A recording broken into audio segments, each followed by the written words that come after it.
হুদুদ কিসাস প্রসঙ্গ। তো এই প্রসঙ্গে ইসলামের যে বিধান, তো নানা আঙ্গিকেই এই বিধানের উপর আপত্তি করা হয়। তো আমরা খুব সংক্ষিপ্ত আলোচনার মধ্য দিয়ে আমরা দেখার চেষ্টা করবো ইনশাল্লাহ যে আসলে যে আপত্তিগুলো করা হয় সে আপত্তিগুলো কতটা যৌক্তিক, এবং যে ইসলামের যে বিধান সেই বিধান বাস্তবায়ন যারা করছে তাদের সমাজ ব্যবস্থা, তাদের সমাজের শান্তি নিরাপত্তা, এবং যেখানে এই বিধান বাস্তবায়িত নেই সেখানকার অবস্থাটা কেমন, এটা এগুলো সংক্ষেপে আলোচনা করবো ইনশাল্লাহ। হুদুদ তো মানে ইসলামের শরীয়ত নির্ধারিত কিছু শাস্তি। হাদ এর বহুবচন হুদুদ। সব অপরাধের জন্য শরীয়তের পক্ষ থেকে নির্ধারিত শাস্তি নির্ধারিত নেই। অধিকাংশ অপরাধী এমন যেখানে একজন বিচারক তাকে বলে দেওয়া, মানে বিচারক তার ইস্তেহাদের ভিত্তিতে কোরআন হাদিসকে সামনে রেখে তিনি ফয়সালা করবেন। কিন্তু কিছু অপরাধ আছে যেখানে শরীয়তের পক্ষ থেকে শাস্তি নির্ধারিত রয়েছে। যেমন চুরি করলে হাত কাটা হয়। তারপর যদি কেউ জিনা করে, তো জিনা ব্যভিচারের শাস্তি, যদি কেউ বিবাহিত হয় তাহলে তাকে পাথর মেরে হত্যা করা হবে। আর যদি বিবাহিত না হয়, অবিবাহিত হয়, তাহলে তাকে 100 বেত্রাঘাত করা হবে। যদি কেউ মদ পান করে তাহলে মদ পানের জন্য শাস্তি হলো 80টা বেত্রাঘাত। যদি খুন করে তো খুনের পরিবর্তে খুন, তাকে হত্যা করা হবে। এটাকে বলা হয় কিসাস। একই সঙ্গে আলোচনা হয়, এটা মানে আরেক মানে একই আওতাভুক্ত হয়েও আবার একটা ভিন্ন শিরোনাম। বাকি আগেরগুলো হলো হাদ, আর এটা হলো কিসাস। হাদ আরো আছে, যেমন কেউ ডাকাতি করে। ডাকাতি ঠিক না, এটা বলা যায় হলো রাহাজানি করা। রাস্তা আটকে সেখানে করা, মালামাল লুট করা, মানুষ হত্যা করা। তো এগুলোর জন্যও শরীয়তে কুরআনে কারীমের মধ্যে শাস্তির কথা বলা আছে। যে স্বাভাবিক হত্যা করলে হত্যার বদলে হত্যা, স্বাভাবিক চুরি করলে সেখানে হাত কেটে ফেলা বিধান দেওয়া আছে। আর যদি সেই হত্যাটা সমাজে ত্রাস সৃষ্টি করা হয়, একটা রাস্তা দিয়ে যারাই যাচ্ছে তারা ভয়, আতঙ্ক, মানে সবার মধ্যে আতঙ্ক ছড়িয়ে যদি হয়, তাহলে অপরাধের মাত্রাটা বেশি। এবং অপরাধের মাত্রা বেশি হওয়ার কারণে তো সেখানে এই শাস্তির পরিমাণটাও বেশি। তো এই যে ইসলামের যে বিধান, চুরি করলে হাত কাটা হবে, তারপর জিনা করলে 100 বেত্রাঘাত অথবা পাথর মেরে হত্যা করা, যদি কেউ খুন করে তাহলে এই খুনের পরিবর্তে তাকেও হত্যা করা হবে এবং সেই হত্যাটা শিরচ্ছেদ করা হবে। এই বিধানগুলোর উপর সবচেয়ে বড় আপত্তি হলো এগুলো অমানবিক, বর্বর, কঠোর বা মধ্যযুগীয় বিধান। আপনাদের মনে আছে কিনা 2008 সালের ঘটনা, সৌদি আরবে 8 জন বাংলাদেশিকে শিরচ্ছেদ করা হয়। 8 জন বাংলাদেশি মিলে মিশরের এক নাগরিককে হত্যা করেছিল। তো যেহেতু সৌদি সরকারের বিধান, সৌদি আরবের বিধান এটা, যে একজন মানুষকে যতজন মিলিয়ে হত্যা করুক, এটা ইসলামের বিধানও, এবং আমাদের দেশেই আইন আছে যে একজন মানুষকে হত্যার পিছনে যারা জড়িত, সরাসরি জড়িত, সবাইকেই হত্যা করা হবে। 50 জন হলে 50 জনকে হত্যা করা হবে একজনের বিনিময়ে। তো আমাদের দেশীয় আইনে, আমাদের বাংলাদেশের আইন, এবং এই আইন হয়তো পৃথিবীর অনেক দেশে আছে, যে যখন দেশের সব রকম আদালত থেকে তার এই হত্যাটা প্রমাণিত হয় এবং হত্যার শাস্তিটা বহাল থাকে, হত্যার শাস্তি হিসেবে যেমন আমাদের দেশে ফাঁসি, এই মৃত্যুদণ্ডটা পৃথিবীর বিভিন্ন দেশে বিভিন্ন রকম, আবার কোনো কোনো দেশে এরকম আছে যেখানে মৃত্যুদণ্ড নেই, যেমন কানাডাতে নেই। তো এটা এখনকার সময় আবার একটা নতুন স্লোগান উঠছে যে এটা একটা অমানবিক শাস্তি, এটা দেয়া যাবে না। মানবাধিকার সংগঠনগুলো একটু হইচই করে এগুলো নিয়ে। এখন এটা থাকুক না থাকুক, এটা একটা ভিন্ন প্রসঙ্গ, আমরা সেই দিকে আসবো ইনশাল্লাহ একটু পরে। তো এখন কথা হলো এই যে আমাদের দেশের আইন হলো যদি সুপ্রিম কোর্টের সর্বশেষ আপিল বা এই জাতীয় যত কিছু হতে পারে, আইনে সব ধাপ পার হওয়ার পরও যদি তার মৃত্যুদণ্ডটা বহাল থাকে, তো সেখানে রাষ্ট্রপতির এই অধিকার আছে যে যদি রাষ্ট্রপতির কাছে অপরাধী ব্যক্তি তার অপরাধ স্বীকার করে ক্ষমা চায়, তাহলে তিনি চাইলে তাকে ক্ষমা করতে পারেন। এটা আমাদের দেশের আইন, এবং এই আইন অনেক দেশে আছে। কিন্তু ইসলামের আইন হলো যে এখানে রাষ্ট্রের কোনো অধিকার নাই ক্ষমা করার। রাষ্ট্র কেবলই একটা ইসলামের বিধান বা আল্লাহ তাআলার দেওয়া বিধানকে বাস্তবায়ন করবে, এতটুকু দায়িত্ব রাষ্ট্র পালন করছে। আল্লাহ তাআলার দেওয়া বিধান আল্লাহর জমিনে কায়েম করছে ইসলামী রাষ্ট্র, ইসলামী সরকার। কিন্তু একজন আসামিকে ক্ষমা করে দেবে, সে আসামি, সে অপরাধ প্রমাণিত, ক্ষমা করবে, এ অধিকার শরীয়ত রাষ্ট্রকে দেয়নি। এই অধিকারটা কার? এই অধিকারটা যাকে হত্যা করা হয়েছে, যে নিহত ব্যক্তির যে অভিভাবক যারা আছে তাদের অধিকার। যদি তারা চায় তাহলে ক্ষমা করতে পারে। তো ঠিক এই আইনটা এভাবেই সৌদি আরবে এখনো আছে। তো যিনি মিশরীয় নাগরিককে হত্যা করলো 8 জন বাংলাদেশি মিলে, তো ওই মিশরীয় নাগরিকের পরিবারের সাথে বাংলাদেশ দূতাবাসের পক্ষ থেকে, সরকারের পক্ষ থেকে যোগাযোগ করা হয়েছে যে তারা যাতে তাকে মাফ করে দেয়। টাকার বিনিময়ে মাফ করলেও মাফ হতে পারে, কিন্তু তারা মাফ করবে না, তারা হত্যাটাই চায়। আর সৌদি আরবের আইন যেহেতু এমন যে এখানে যদি নিহত ব্যক্তির অভিভাবকরা মাফ না করে, তো সেখানে সৌদি সরকার, সৌদি বাদশাহ, রাজা বাদশাহ কারো পক্ষ থেকেই এখানে মাফ করার কোনো অধিকার নাই, এবং মাফ এটা তারা করতে পারেওনি, করেওনি।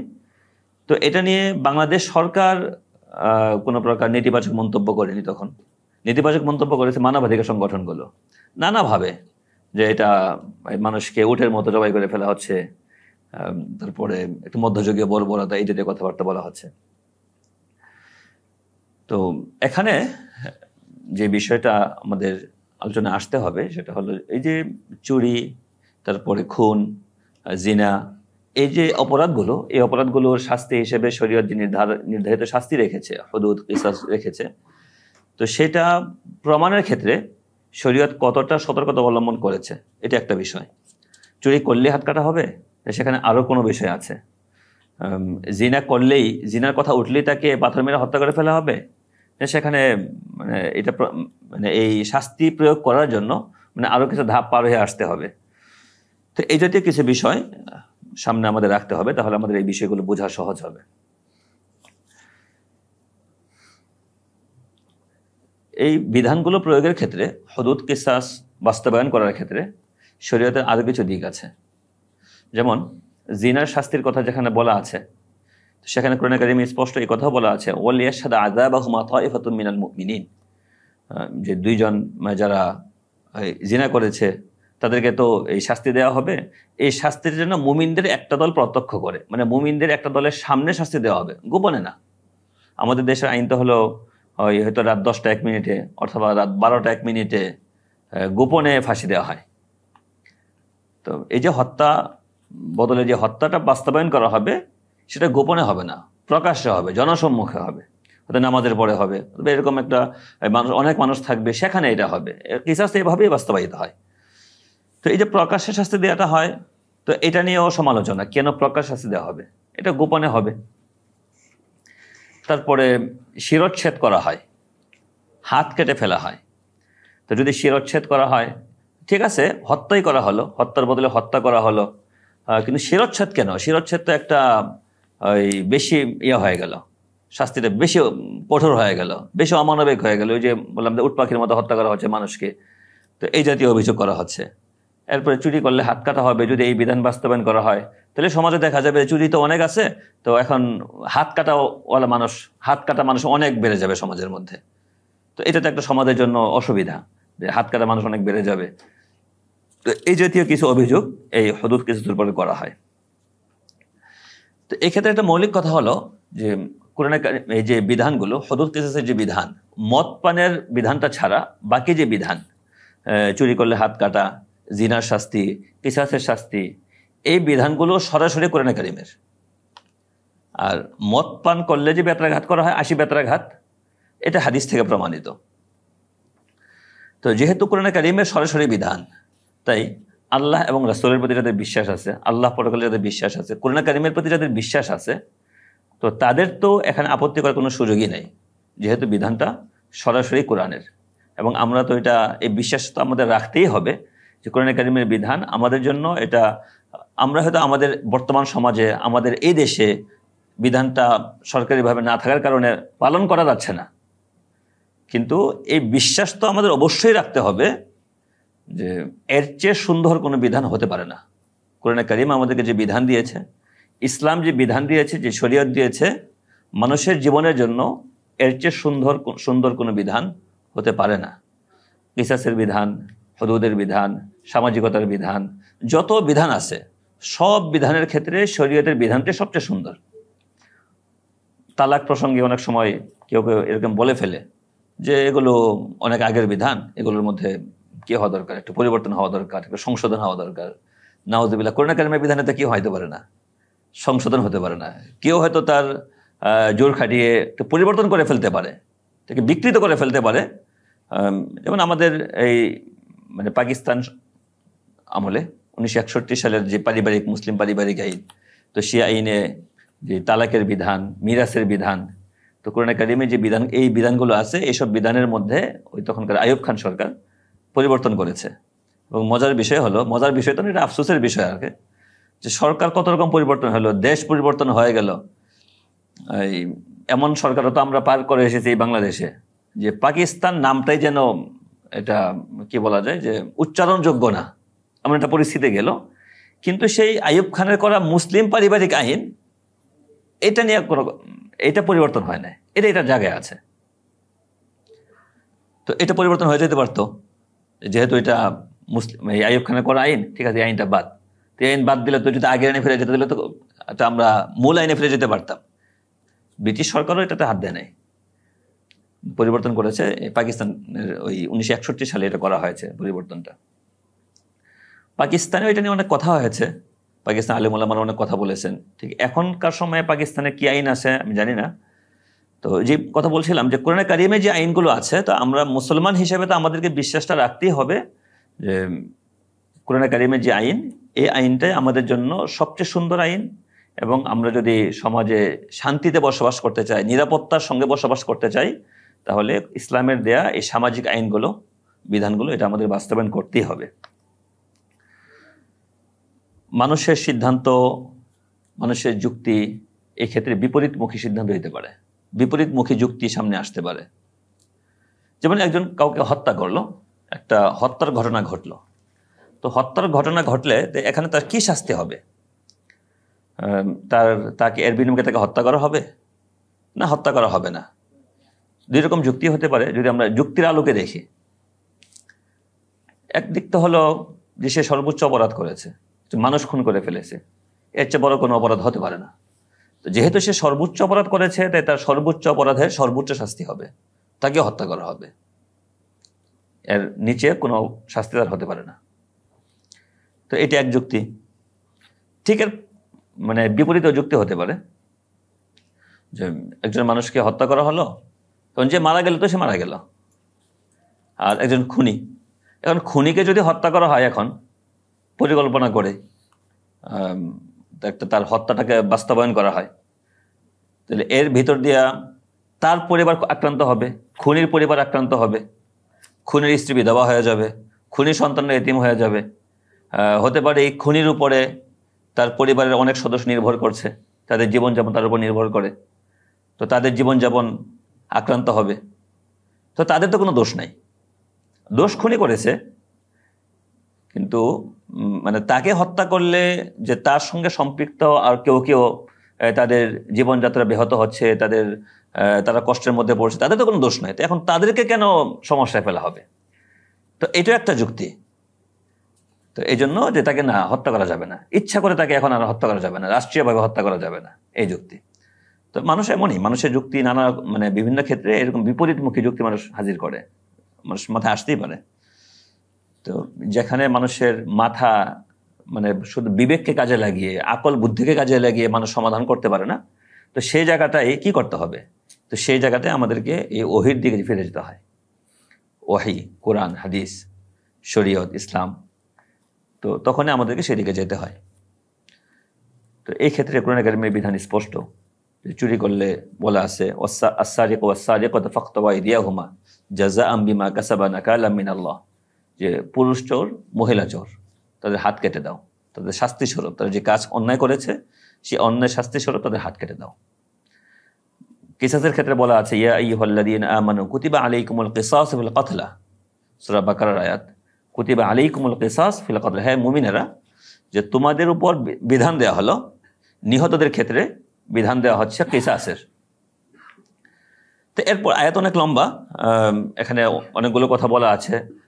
আর পরবর্তী আয়াতের মধ্যে কিসাস প্রসঙ্গে বলা আছে যে ওয়ালাকুম ফিল কিসাসি হায়াতুন ইয়া উলিল আলবাব, যে হে জ্ঞানী লোকেরা তোমাদের জন্য কিসাসের মধ্যে রয়েছে জীবন, হায়াতুন। এবং এখানে কোরআন কারীমের যে ব্যবহার শব্দটার, হায়াতুন এই শব্দের যে ব্যবহার, এই ক্ষেত্রে মুফাসসিরিনে কেরাম বলেছেন এখানে অর্থটা হতে পারে যে মহাজীবন রয়েছে, সাধারণ জীবন না, মহাজীবন। কিভাবে মহাজীবন রয়েছে কিসাসের মধ্যে? এখানে তো আমরা দেখি মানুষকে হত্যা করা হচ্ছে, কিসাস নেওয়া মানে একজনকে হত্যা করে ফেলা, অথচ কোরআন কারীম বলছে তাতে রয়েছে মহাজীবন। তো এটা একটা প্রশ্ন যে মহাজীবন কিভাবে হলো, তো সেদিকে আমরা যাচ্ছি একটু পরে। তো এই যে কোরআন কারীম আমাদেরকে এখানে সিদ্ধান্ত দিচ্ছে যে কিসাস, যদি কেউ কাউকে হত্যা করে তো হত্যার পরিবর্তে হত্যা করা হবে।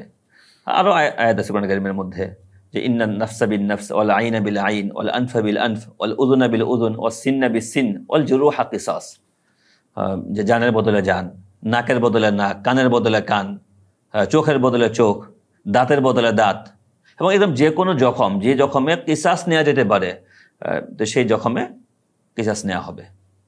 এটা শরীয়তের বিধান।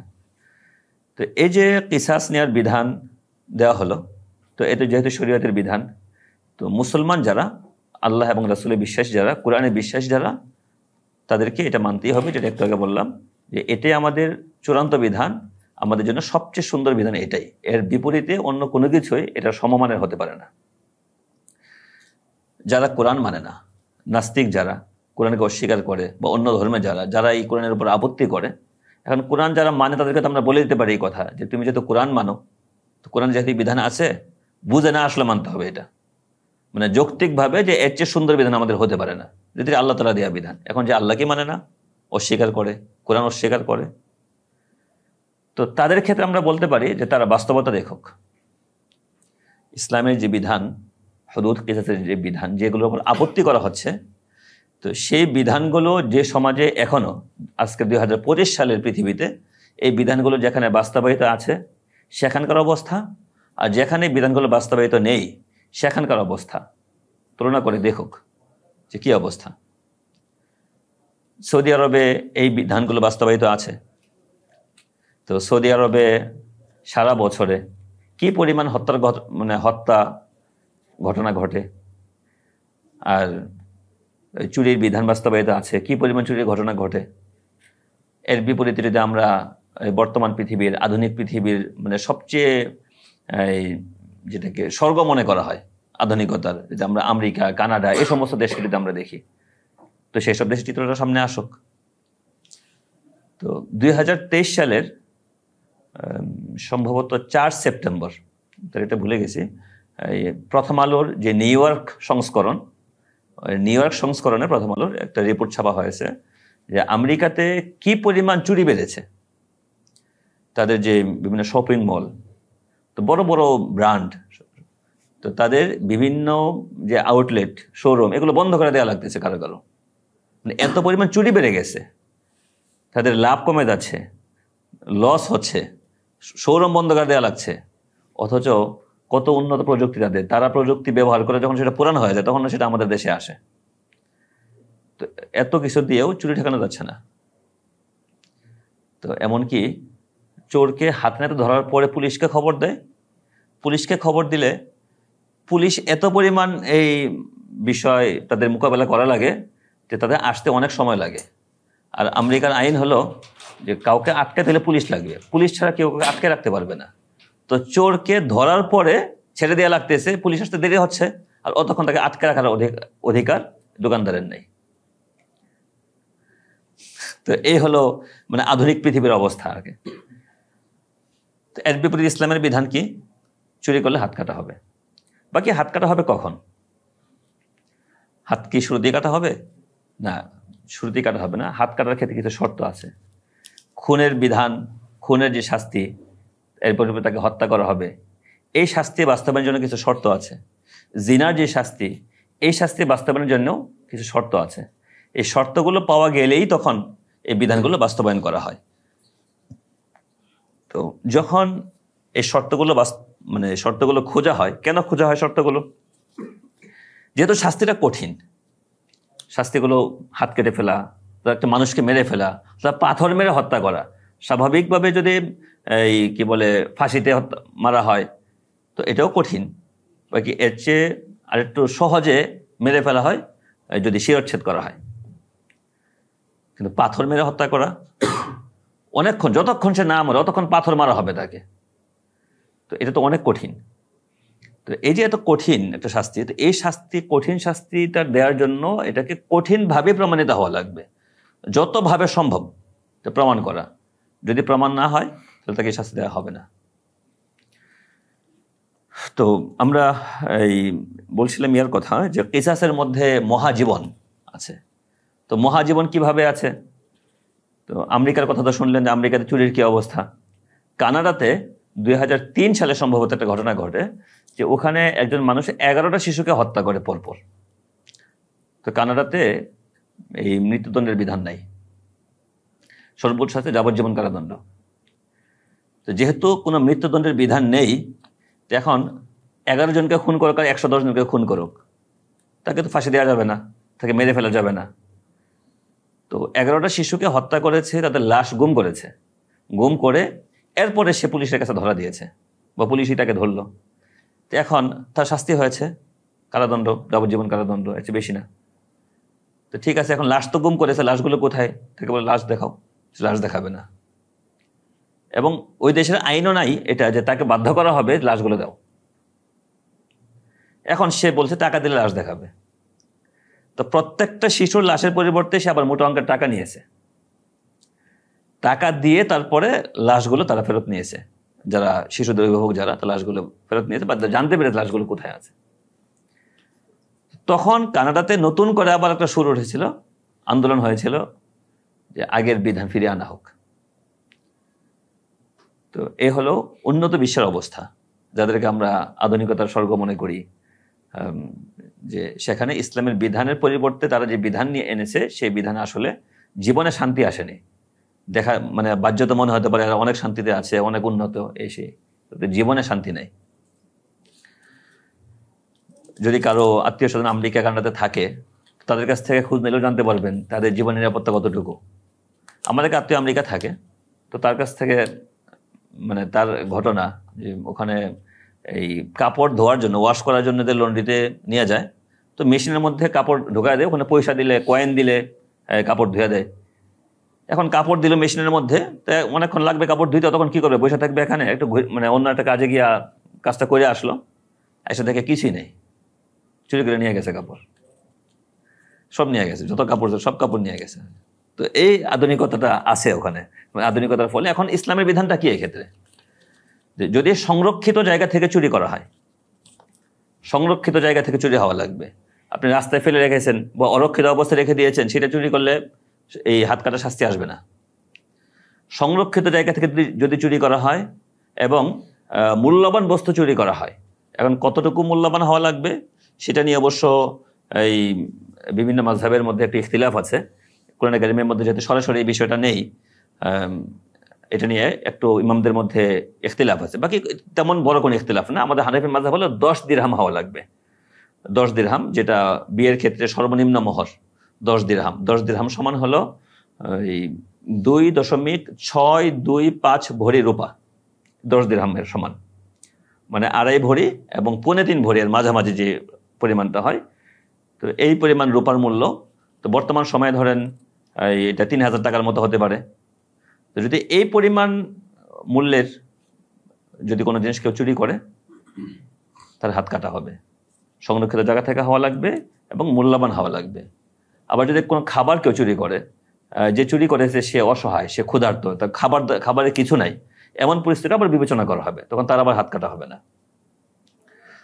তো এই বিষয়গুলো, এমন বিষয়গুলো সামনে রাখা লাগে।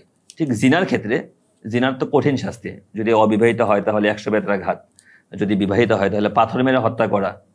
তো এটার জন্য খুব কঠিনভাবে প্রমাণিত হওয়া লাগবে। এবং প্রত্যেকটা হুদুদ কিসাসের প্রত্যেকটা বিষয় এমন যে যেখানে এই শরীয়তের অন্যান্য বিষয়ের ক্ষেত্রে, অন্যান্য মামলা মোকদ্দমার ক্ষেত্রে 2 জন সাক্ষী লাগে পুরুষ, অথবা 1 জন পুরুষ 2 জন মহিলা, এমন হইলেই চলে। কোনো কোনো বিষয় তো আছে যে ওখানে 1 জন মহিলা সাক্ষ্য দিলেও হয়ে যায়। কিন্তু এই হুদুদের ক্ষেত্রে, কিসাসের ক্ষেত্রে 2 জন পুরুষ সাক্ষী হওয়া লাগবে। চুরির ক্ষেত্রে 2 জন পুরুষ সাক্ষী যারা সরাসরি দেখেছে এরকম লাগবে। হত্যার ক্ষেত্রে 2 জন পুরুষ সাক্ষী থাকা লাগবে। আর জিনার ক্ষেত্রে 2 জনেও হবে না, 4 জন পুরুষ সাক্ষী থাকা লাগবে। 4 জন পুরুষ সাক্ষী, এবং তাদের বলতে হবে যে আমরা সরাসরি দেখেছি। শোনা কথা, মনে হয় এমন, বা তারা ওখান থেকে এক ঘর থেকে বের হয়েছে, তা বললে হবে না। এমনকি একেবারে কিতাবে এইভাবে লেখা আছে যে সুরমা দানির মধ্যে সুরমার শলাকা যেভাবে ঢোকে তাকে আমরা এইভাবে দেখেছি, এতটা স্পষ্ট বলতে হবে। কারণ শাস্তি তো অনেক কঠোর, যে পাথর মেরে মেরে হত্যা করা হবে, ঠিক আছে, শাস্তি যেমন কঠোর, এটা প্রমাণটা কঠোরভাবেই হবে। তো এই কঠোর প্রমাণের পরে যদি অপরাধটা প্রমাণিত হয় তখন এই শাস্তিটা বাস্তবায়ন হবে। এবং যখন এই হত্যার ক্ষেত্রে একইভাবে এটা 2 জন পুরুষ সাক্ষীর মাধ্যমে বাস্তবায়িত হবে। তো যখন এই অপরাধটা প্রমাণিত হবে, প্রমাণিত হওয়ার পরে শাস্তি আসবে, শাস্তি যখন হবে তখন এর ফলাফলটা দেখা যায় যে আসলে এই সমাজে অপরাধ অনেক কমে যায়। সৌদি আরবে অনেক কমে গেছে এই বিধান সামনে, এই প্রকাশ্যে যখন শাস্তিটা বাস্তবায়িত হয়। এরপরে শিরচ্ছেদ করলে, এই প্রকাশ্যে যখন শিরচ্ছেদ করা হয়, এতে করে এই মানুষের মধ্যে একটা ভয় কাজ করে, আতঙ্ক কাজ করে, যে না, যদি কারোর মধ্যে একটা চুরির অথবা এই জিনার বা একটা খুনের চিন্তা থাকলেও সে এই চিন্তা থেকে বেরিয়ে আসে যখন প্রকাশ্যের ভয়াবহতাটা দেখে যে এভাবে খুন করা হবে, এভাবে হত্যা করা হবে শাস্তি হিসেবে, এখান থেকে সে বেরিয়ে আসে। মানুষের একটা স্বাভাবিকতা আর কি। এই জন্যই এটাকে বলা হয়েছে ওয়ালাকুম ফিল কিসাসি হায়াতুন, যে কিসাসের মধ্যে তোমাদের জন্য রয়েছে মহাজীবন। যে একজনকে হত্যা করো, তো একজনকে হত্যা করলে এর পরিবর্তে পুরো সমাজ নিরাপদ হয়ে যাবে। তা আমাদের সমাজে এত হত্যা কেন? এত হত্যার কারণ হলো যে এখানে এই বিচার নাই সমাজের মধ্যে, ঠিক মতো বিচার হচ্ছে না। বিচার একটা এই হত্যার বিচার হতে তো কয়েক বছর লেগে যাচ্ছে, এরপরে সেটা মানে 20-30 বছর লেগে যায়, এরপরে একটা কখনো বিচার হয়, কখনো বিচার হয় না, এমন হয়। এই গত মনে হয় 10-12 বছর আগে বেশ কিছু ঘটনা এরকম ঘটেছিল। ওই যে সিলেটে ঘটলো, যে পিছনের বায়ুপথ দিয়ে যে অক্সিজেনের যে ইয়া দেয় না, যে পাম্পার, এই পাম্পার দিয়ে বাতাস ঢুকে মেরে ফেলা হলো, গাছের মধ্যে বেঁধে পিটিয়ে মেরে ফেলা হয়েছে, এরকম কিছু ঘটনা ঘটছিল। তো ওইগুলো আবার একটু দ্রুত বিচার হয়েছিল। ওই দ্রুত বিচারের কারণে তখন দেখা যাচ্ছে যে ওইগুলো আবার একটু থেমে গেছে। তো বিচার যদি থাকে সমাজের মধ্যে, কিছু মানুষকে হত্যা করা হবে, কিছুটা কঠোরতা দেখাইতে হবে। এই কঠোরতাটা দেখানো সমাজের সকল মানুষের শান্তি এবং নিরাপত্তার জন্য। এবং এটা কোরআন কারীমের মধ্যে বলা আছে, এই কথাটা জিনার শাস্তির ক্ষেত্রে বলা আছে যে তোমাদেরকে যেন এই আল্লাহর বিধান প্রয়োগ করার ক্ষেত্রে কোনো রকম দয়া তোমাদের মধ্যে কাজ না করে। যে আল্লাহর বিধান প্রয়োগ করার যদি কঠোর বিধান, কঠোরভাবে প্রয়োগ করতে হবে। এখানে দয়ার কারণে যে মাফ করে দেয় না, এটা হবে না। স্বজনপ্রীতি, যে কাছের লোক বা ওই ধনীদের ছাড় দেয়া, নিজেদের লোক হলে ছাড় দেয়া, এমন কোনো সুযোগ ইসলামের মধ্যে নাই। রাসূল করিম সাল্লাল্লাহু আলাইহি ওয়াসাল্লামের এই ঘটনা তো হয়তো আমরা শুনেছি যে এই এক মহিলার হাত কাটা হবে, চুরি অপরাধ প্রমাণিত হয়েছে, হাত কাটা হবে। এই সময় এই তার পালক পুত্র ওসামা বিন যায়েদ রাদিয়াল্লাহু তাআলা আনহু, যায়েদ তো পালক পুত্র, তার ছেলে ওসামা রাদিয়াল্লাহু তাআলা আনহু আল্লাহ রাসূলের খুব প্রিয় মানুষ। তো তাকে সবাই মিলে পাঠালো যে তুমি কি একটু সুপারিশ করো যে তার হাত কাটা না হয়। তখন আল্লাহ রাসূল খুব ক্ষেপে গেছেন, বলেছেন যে এই জন্যই আগের লোকেরা ধ্বংস হয়েছে, যে তারা কি করতো, যে যদি সম্ভ্রান্তকে চুরি করতো তাকে ছেড়ে দিত, আর অসম্ভ্রান্ত কি হলে তার হাত কাটতো। যে যদি মুহাম্মদের মেয়ে ফাতেমা চুরি করতো তাহলে তারও হাত কাটা হতো। এরপর তার হাত কাটা হয়েছে। তো ইসলামের বিধানটাই এরকম যে এখানে কোনো স্বজনপ্রিয়তা নেই, স্বজনপ্রীতি নেই, বাস এখানে যেই অপরাধ করুক অপরাধ শাস্তি বাস্তবায়িত হবে। বাকি এই হদুদগুলো প্রমাণের ক্ষেত্রে, হদুদগুলো বাস্তবায়ন করার ক্ষেত্রে প্রমাণটা একটু কঠিনভাবে হওয়া লাগবে। যদি প্রমাণিত হয়ে যায় তাহলে শরীয়ত সমাজের শান্তি শৃঙ্খলা নিরাপত্তা এগুলো রক্ষা করার জন্যেই এই বিধানটা জরুরি। এবং এই বিধানের ফল যেই সমাজের মধ্যে এগুলো আছে, এই বিধান বাস্তবায়িত আছে, তারা ভোগ করছে। আল্লাহ রাব্বুল আলামিন আমাদের সবাইকে বিষয়গুলো বোঝার তৌফিক দান করেন।